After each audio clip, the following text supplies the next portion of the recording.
Assalamualaikum warahmatullahi wabarakatuh. Perkenalkan, nama saya Lucy Nurlela, berasal dari kelas 11 IPS 3, mata pelajaran Sejarah Peminatan semester 4. Saya bersekolah di SMA Negeri 1 Warung Kondang. Materi yang akan saya sampaikan mengenai pendekatan dan strategi pergerakan nasional. Sebelumnya, apa sih yang dimaksud dengan masa kebangkitan nasional? Kebangkitan nasional adalah suatu masa bangkitnya rasa persatuan, kesatuan, nasionalisme, serta kesadaran untuk memperjuangkan kemerdekaan Indonesia. Sedangkan masa kebangkitan nasional di Indonesia adalah suatu bentuk dari dampak politik etis yang dicetuskan oleh Multilali. Masa ini ditandai dengan dua peristiwa penting dalam sejarah kemerdekaan Indonesia, yaitu yang pertama, berdirinya organisasi pergerakan pemuda yaitu Budi Utomo pada tanggal 20 Mei 1908 dan diikrarkannya Sumpah Pemuda pada tanggal 28 Oktober 1928. Organisasi Budi Utomo yang dianggap sebagai tonggak awal masa kebangkitan nasional di Indonesia sebenarnya diawali dengan berdirinya Serikat Dagang Islam tahun 1905 di Pasar Lawean, Solo. Serikat ini awalnya berdiri untuk menandingi dominasi pedagang Cina pada waktu itu. Kemudian berkembang menjadi organisasi pergerakan sehingga pada tahun 1912 namanya diubah menjadi Serikat Islam. Lalu, bagaimanakah strategi pergerakan di Indonesia pada awal masa kebangkitan nasional? Secara umum, pergerakan nasional yang terdiri dari berbagai bentuk, mulai dari yang berbentuk organisasi politik, sosial, agama, kebudayaan, gerakan wanita, gerakan pemuda, gerakan buruh atau keagamaan memiliki strategi yang hampir sama. Strategi pergerakan nasional di Indonesia pada awal masa kebangkitan nasional. Pergerakan ini didirikan di Jakarta pada tanggal 20 Mei 1908. Pada awalnya, pergerakan ini bersifat sosial budaya karena bertujuan untuk meningkatkan martabat dan kecerdasan bangsa Bumi Putra.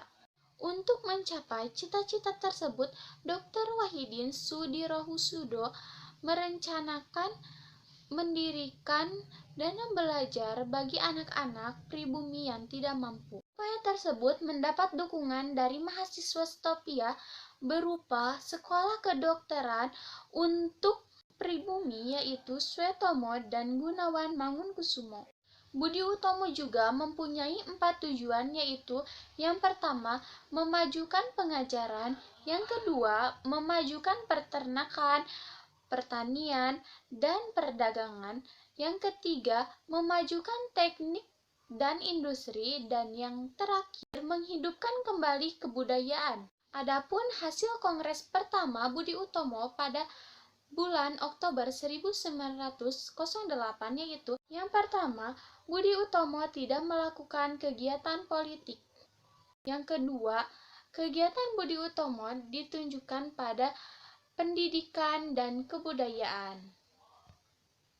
Yang ketiga, ruang gerak Budi Utomo terbatas untuk Jawa dan Madura.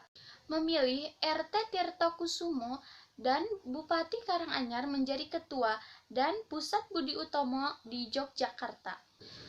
Tetapi, seiring berjalannya waktu, Budi Utomo mengarahkan pandangan dan tujuannya ke arah politik setelah berdirinya Serikat Islam dan Indische Partij. Hal ini dapat dilihat dalam keterlibatan Budi Utomo dalam politik di mana tanggal 5 dan 6 1915 di Bandung. Budi Utomo pun menetapkan sebuah mosi yang menegaskan wajibnya misili atau wajib militer bagi bangsa Indonesia karena Perang Dunia Pertama. Selain itu, pada bulan Juli 1917, Budi Utomo membentuk Komite Nasional dalam rangka pemilihan anggota Posgrad. Secara umum, gerakan Budi Utomo sangat lamban dan barulah pada tahun 1930 Budi Utomo terbuka bagi seluruh rakyat Indonesia. Pada tahun 1935, Budi Utomo bergabung dalam Persatuan Bangsa Indonesia atau PBI dan berganti nama menjadi Partai Indonesia Raya atau Parindra. Selanjutnya, mari kita bahas tentang sekilas Sarekat Islam. Sarekat Islam awalnya bernama Sarekat Dagang Islam yang didirikan pada tanggal 16 Oktober 1905 oleh Haji Samanhudi. Sarekat Dagang Islam merupakan organisasi pertama lahir di Indonesia yang para pembentuknya merupakan perkumpulan pedagang-pedagang Islam yang menentang pedagang-pedagang asing yang ingin menguasai ekonomi rakyat pada masa itu. Pada tahun 1912, Hos Cokro Aminoto menggagas agar Sarekat Dagang Islam mengubah nama menjadi Syarikat Islam.